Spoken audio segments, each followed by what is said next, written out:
CD6, Achieving Goals with the Target Jump.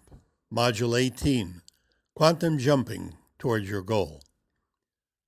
Quite possibly among the most important thing that you can do with quantum jumping or with any other philosophy or self-development process would be that of setting goals for yourself, setting up a target, so to speak. But it doesn't do any good to set up a target if you just set it up and then forget about it. The target must be used, and that too is an issue we'll be addressing here, that of action. Objectives and actions must, of a necessity, go along side by side. Here's where the quantum jump comes in to stimulate both the objective and the action. Lester Sindelar was a student of mine who complained that he set many goals, but none of them seemed to come to fruition. What, he asked, was he doing wrong? He used one of the standard goal-setting devices, that of creating an image of himself with his goal completed, and then whenever he thought about his goal, he thought about the successful outcome, just as he understood he was supposed to do. But alas, nothing ever came of it.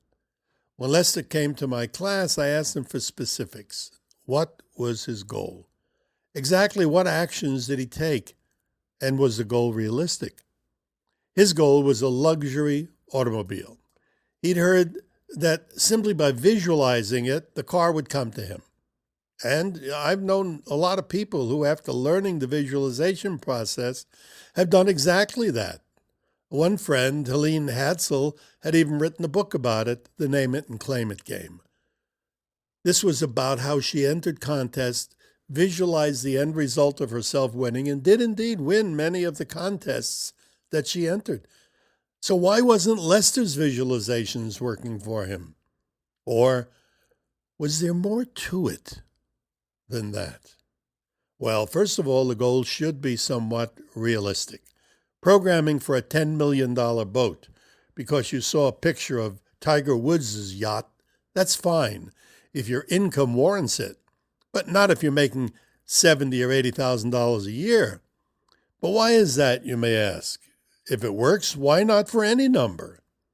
The main reason is that there's a little voice in your subconscious saying something like, "Who are you kidding?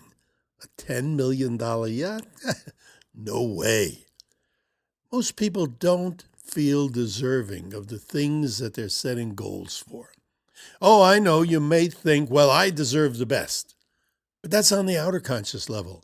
There are many levels of consciousness. The three best known are the physical, the mental, and the spiritual. When all three are in concert, you will get the things that you want. As a matter of fact, when all three levels are in correspondence, say, you won't have to program for anything. Things just come to you automatically. Now we have a new question. Now the question is, how do you get the physical, the mental, and the spiritual levels of consciousness working together for the things that you want? The mental level is the easiest to handle. You just see yourself, you visualize yourself with the thing you want in hand. That's what everybody teaches, isn't it? If only it were that easy. If it were that easy, there'd be no poverty in the world, there'd be no illness, there'd be no unpleasantness. But it's not that easy for a reason. And for that, we would have to address the issue of the spiritual plane of consciousness. But before that, what would be the job of the physical level? Not hard to figure that out. It's action. I'll get back to that in a bit. Let's tackle the spiritual level for a moment. This is where most events that cause problems are forever stored. I relate that to a computer server and email.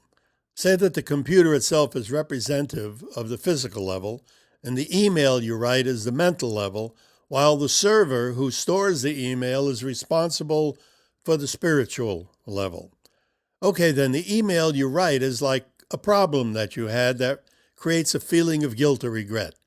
Those feelings are the sources of limitations. You've been a bad girl, a bad boy, and you don't deserve whatever it is that you're programming for. but you've managed to suppress the regret and it's out of your mind.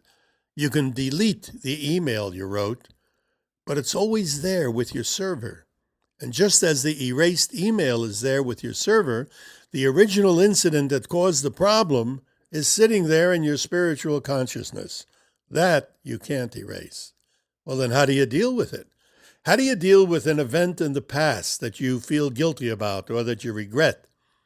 Or for that matter, why should you have to? And what does this have to do with goal setting? Patience, please. Let me get a bit further into limitations. The problem is with the sin, guilt, punishment factor. To simplify, sin is a missing of the mark, a mark that other people have set for you. Authority figures in your youth generally who lay down a set of rules, things that you should do, things that you shouldn't do, things that you have to do, and things that you do not have to do. Well, say that you do something that you feel you shouldn't have. You missed the mark, so to speak. A feeling comes over to you that's hard to define. It's a feeling that you should go back over the thing and correct it. That feeling we call guilt. Guilt is an urge to go back and do it right. But what if you don't or can't go back and do it right? Well, then you've been bad, and your inner conscious comes into play with the next member of the trio, punishment, which, quite simply, is a reminder that you have not corrected yourself.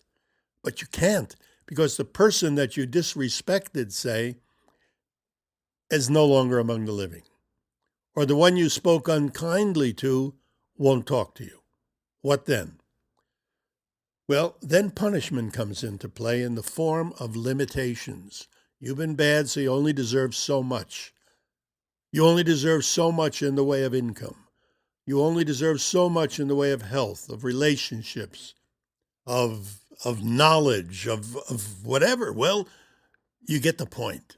Limitations will hamper every goal-setting program ever conceived. And that includes the laws of attraction that have been made so popular of late. These are not the insignificant events that I spoke of, but rather something else entirely, as they're seldom insignificant when they happen. With respect to Lester Sindelar and his programming for a luxury automobile, I found something rather interesting when we were working out some of the material of quantum jumping. He said to me once, "Burt, when you were talking about doing things in the past that cause us problems, like me not getting the things I programmed for, would something like being in a car wreck be stopping me?" It turned out that when Lester was still learning to drive, he was 16 at the time, he had borrowed his father's car without telling anyone, and he and his cousin went joyriding. Unfortunately, Lester lost control of the car and flipped it. His cousin was killed in the accident. 20 years later, he had all but forgotten the incident. It was brought back to him when I discussed guilt and programming. Now this is almost a classic example of limitations. If ever anyone thought they didn't deserve a fine automobile, this was it. All the programming in the world wouldn't get Lester his car. And if by some chance it happened, he wouldn't feel comfortable with it. Before Lester worked with another goal-setting process, he had to unburden himself of that emotion, the emotions that were tied to the accident that killed his cousin. With an understanding of quantum jumping and the idea of infinite universes, the answer, to me at least, was obvious. I say obvious because what Lester has to do is to go over the incident of the accident and change it. In a world of infinity, where everything that could be imagined is, all Lester has to do is to jump into one of the millions of universes where the accident didn't happen. Meet his twin self, meet his cousin who was not in an accident and therefore wasn't killed. Now then, you might ask, well, wait a minute. How can simply imagining he's meeting his twin self and cousin in another universe help him to get his goals and objectives? I actually can answer that, not with guesswork either. As you may be aware, I've been a hypnotist for more than 50 years. I've also taught others for many years the art of hypnotherapy. I've had a good deal of experience in that line, and I found something interesting while teaching past life therapy, which entails taking a person to a past life that is having an effect on the problem at present. Just simply by walking them through it and then bringing the person out of trance, the problem was resolved. That was through hypnotherapy. Now, the first time I noted that, I thought it was pure coincidence, but it happened again and again. Once, in a class in Paris, France, I did a hypnovision training, and one of the trainees had a problem with her arm. The woman, we'll call her Adele, asked to be the subject for the demonstration. Her problem was that her right hand and arm had pained her for most of her life. Doctors could find no physical cause for the pain. Her fingers were extremely weak, and she could barely hold a pen to sign her name. She was in a trance, and I regressed her and asked where she was. She responded that she was in a crowd. Everyone was much bigger than she was, and a lot of shouting was going on. It turned out that she was a 6-year-old child, and her mother was being hung for stealing milk from a cow. It seemed as though she was in a small village in France around the 17th century. Now, do remember, this is a regression, a past life regression. Her father was holding on to her hand tightly so that she wouldn't get lost in the crowd. And she was frantic with fear. There were hundreds of people around her, shouting and jostling. Her father was crying and had a grip of steel, almost crushing her right hand. When the woman was hanged, her mother, the crowd surged forward and the grip was gone. Her father's hand wasn't there any longer. She was torn away from her father by the milling crowd. Her father was then taken by the crowd, and he was beaten to death. The 6-year-old that had been Adele was picked up by a soldier who protected her and carried her away from the mob. The last thing that Adele said while still in trance was, "The soldier, it's Edouard." Edouard was her husband who was in the class. She came out of trance, ran to her husband crying, and hugged him. The pain in her hand and arm was gone and didn't come back. I've told that story almost exactly as it happened, except for her name. I don't recall her name. Now, I don't know why that happened. I only know that it did. And so perhaps, just perhaps, quantum jumping gets us the same result as past life therapy. Or then again, maybe past life therapy gets the same result as quantum jumping. Don't question it. Just use it. That was a pretty typical case of regression, past life regression. Most of them are similar to that, and I've been involved literally with hundreds. Now, does that prove reincarnation? Not necessarily. No one can actually prove it. One just takes it on faith.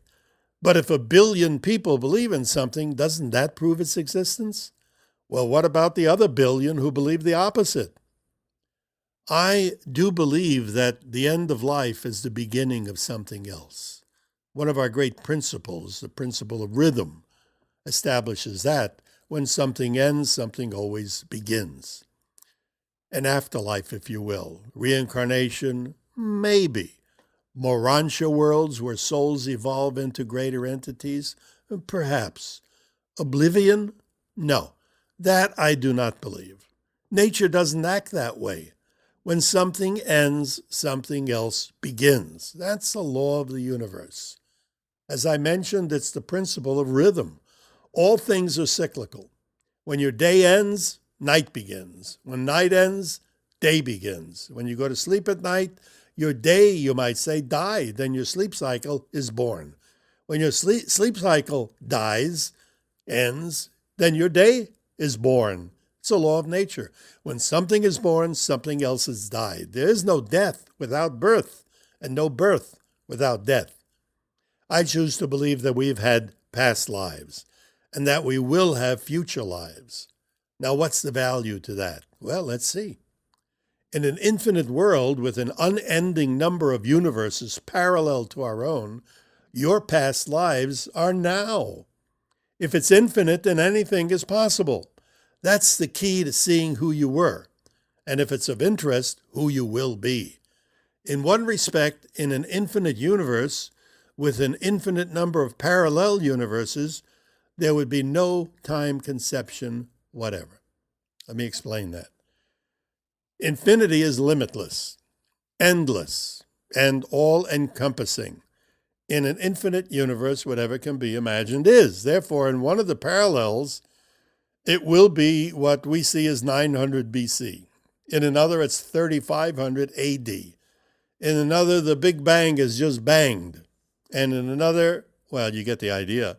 Whatever you can imagine is in a limitless parallel universe, in an infinite universe. That being the case, there are a limitless and infinite number of yous as well in all that vast mass of galaxies.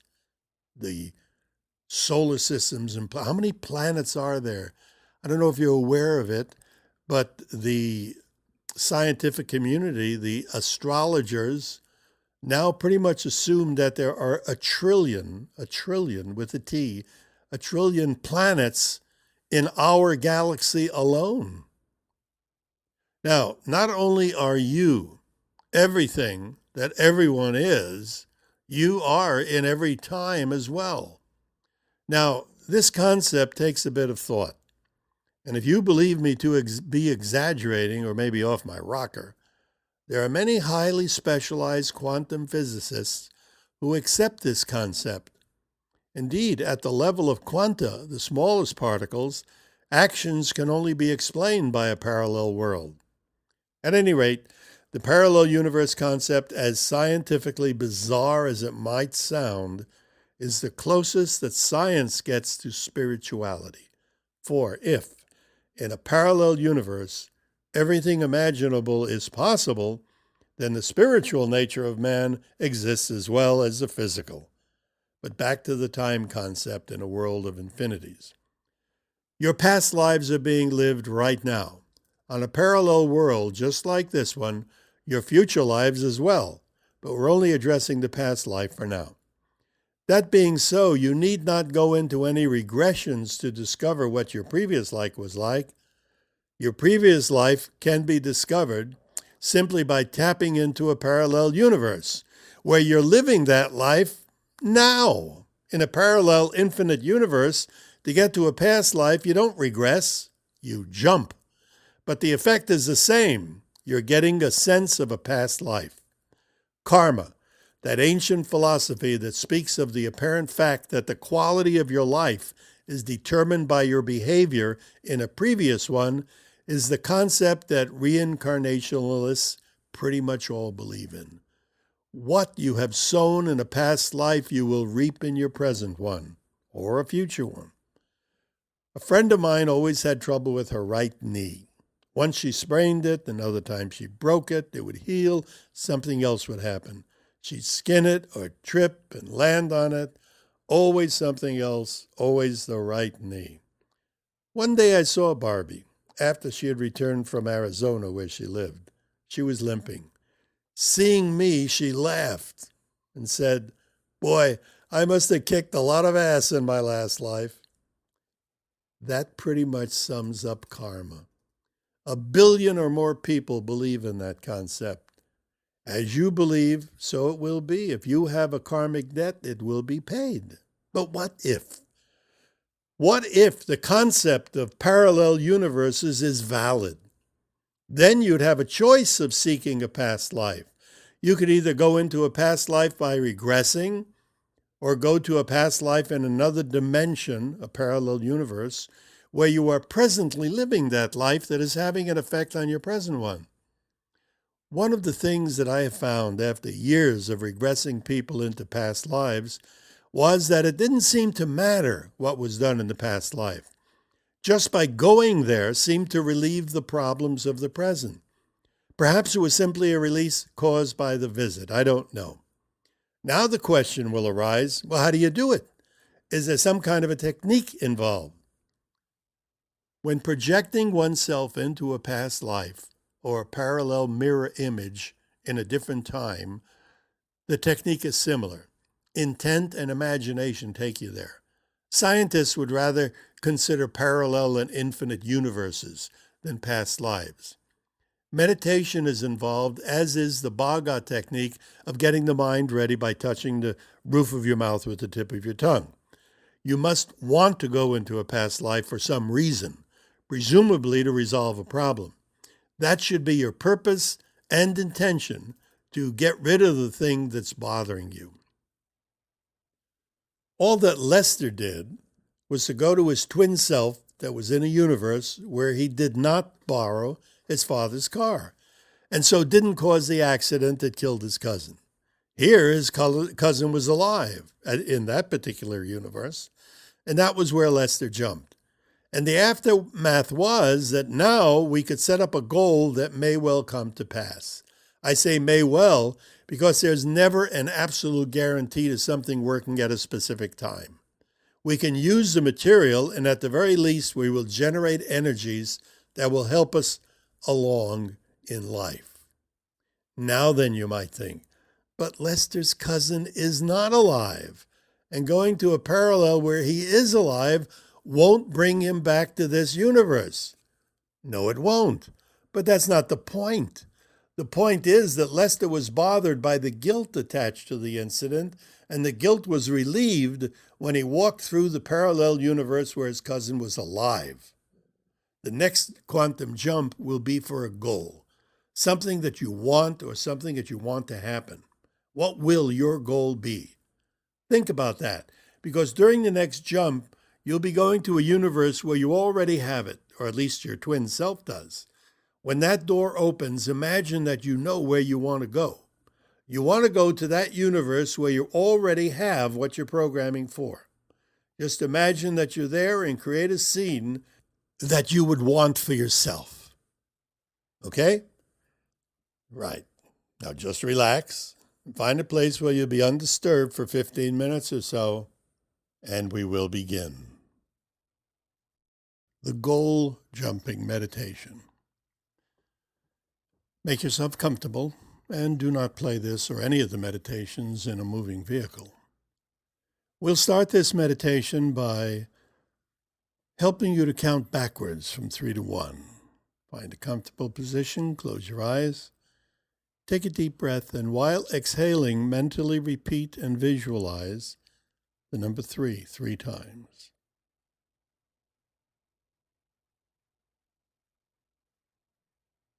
Take another deep breath, and as you exhale, mentally repeat and visualize the number 2 3 times.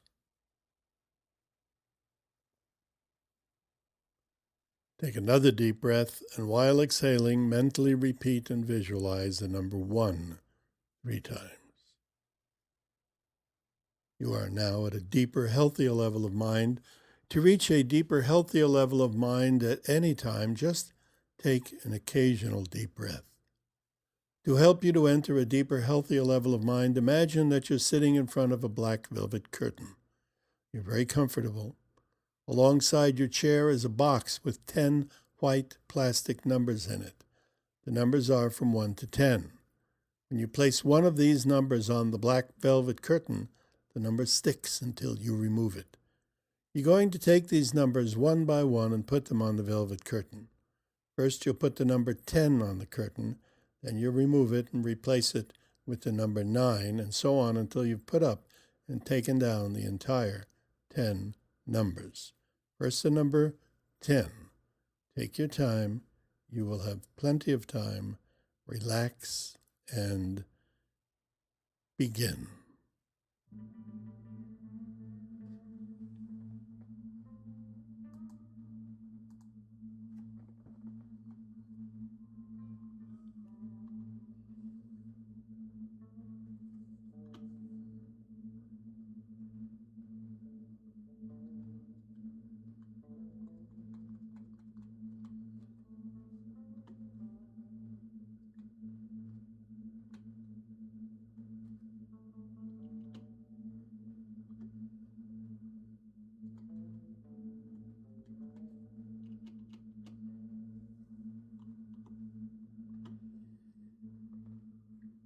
Relax.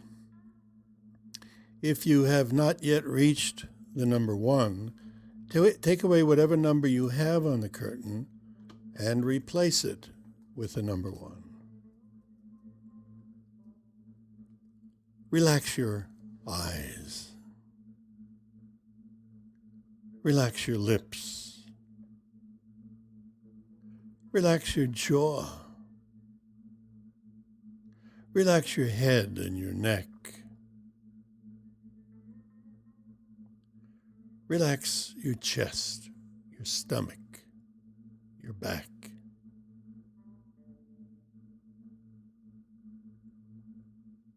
Relax. Relax your body, your arms and hands, your legs and feet. You are now completely relaxed. Repeat mentally after me. Every day I improve my image of myself, my self-esteem. I am a unique human being. There's no one else on earth exactly like me. Every day I grow stronger in the realization that I can think, I can create, I can do. Relax. Whenever you wish to relax and take a break from the stress of the outer world, recall what you feel at this moment, how relaxed you are. Now you're going to imagine that you're in the small hallway in front of the quantum door. On the other side of that door is a parallel universe with the situation that is keeping you from your goal. Your goal, your objective, may be something that you've wanted to do, or it may be something that you want to have. The goal you have in mind could be anything. Think now of a goal, something that you want to happen, something that you've wanted for a long time, but don't seem to be able to get. It might be that there's something in your past that is keeping you from that goal. On the other side of the quantum door is an event. This event has something to do with whatever is preventing you from attaining your goal. When the door opens, just step through it and imagine that something is happening. It may seem to have nothing whatever to do with the goal that you're striving for. Whatever scene comes up, just walk through it or view it, but let the scene play out.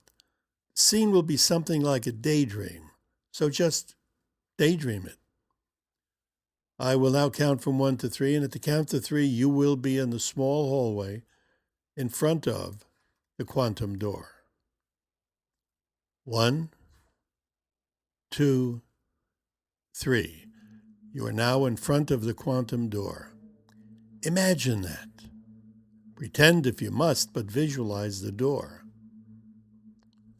I'm going to count from 1 to 3 once again, and this time the door will open, and you'll step through to the parallel universe where the situation that is preventing you from attaining your goal is taking place. 1, 2, 3. The door is open. Imagine now that you're jumping, floating, or stepping over the threshold into the universe where the scene that is keeping you from your goal is happening. It may seem that it has nothing to do with your goal, but just walk through the scene. Imagine that you're there as an invisible observer. Sense that. Walk through the scene. Take your time. I will allow you plenty of time. And now, begin.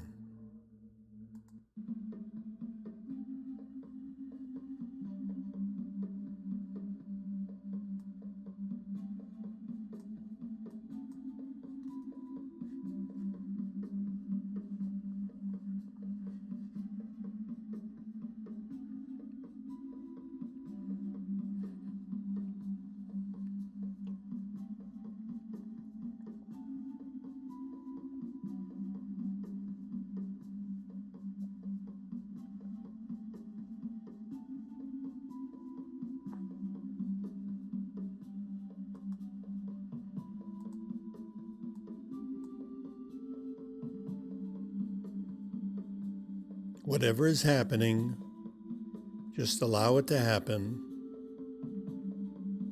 Don't try to control the scene. Just observe. What is your imagination bringing up? Whatever you sense is what's keeping you from your goal. So just allow it to happen. Just kind of walk through it.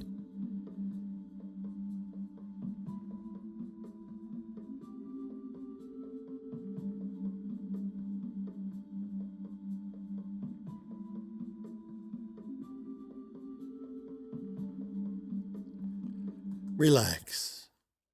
Now, think about that scene again, but differently.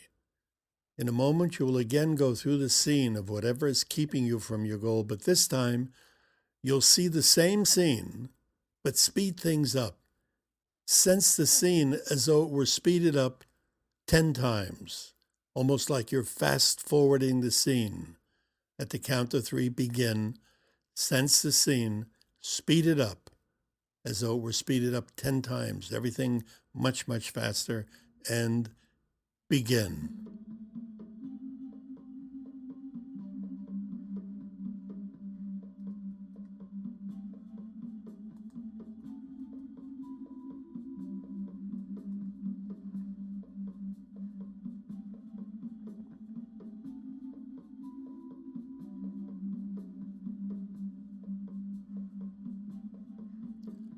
Relax. You have now released those negative energies that have kept you from your goal. Just by going through the situation from long ago, the negative energies are released. Use this method of resolving problems whenever they are seemingly irresolvable. And now, relax. In a moment, I'm going to count from 1 to 5. At that moment, you will open your eyes. You'll be wide awake, feeling refreshed, feeling relieved, almost as though a great weight has been lifted from you, feeling better than before. 1, 2, 3, 4, 5. Eyes open, wide awake. Now, let me speak just for a moment about the reason that we get so many good words about this goal-setting technique. Most goal-setting techniques require you to imagine your problem and then imagine the solution. Some use a bridge, some a mirror, some a stage. We use a stage sometimes. Some a mantra to accompany the visualizations. But this is different. We do imagine the problem, but more than imagine it, we create whatever has happened in the past to hamper the manifestation of the goal. But is it imaginary?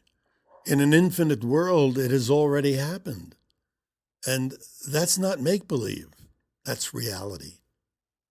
And then you just view or walk through the scene to release whatever forces are holding you back. This quantum technique is a powerhouse, and it's automatic. Energies are being set for successful outcomes, so use it often. It'll stand you in good stead. Now, the next module goes right along with this one. It's titled Radiance and Vitality, and the meditation after that will be similar to this one. It will be taking you, however, to a past life situation that you're going to be walking through. And that one should be listened to after you've used this meditation. Thank you.